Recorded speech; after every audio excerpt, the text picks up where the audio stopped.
મિત્રો, તો સ્વાગત છે આજના મારા નવા વ્લોગમાં. તો 6 વાગી ગયા છે અને ગાય દોવાનો ટાઈમ થઈ ગયો છે. તો આપણે હવે જઈશું ગાય દોવા.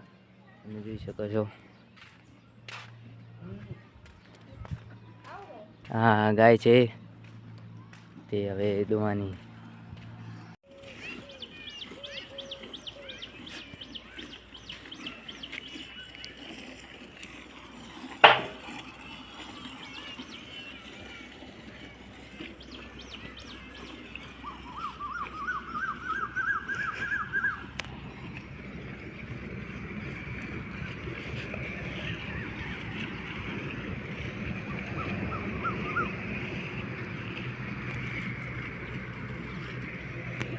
મિત્રો, આપણે ગાય દોઈ રહ્યા છીએ અને આ રહ્યું એનું દૂધ, એ તમે જોઈ શકો છો. તો આજે આ બ્લોગ આટલે પૂરો કરીએ. જય માતા.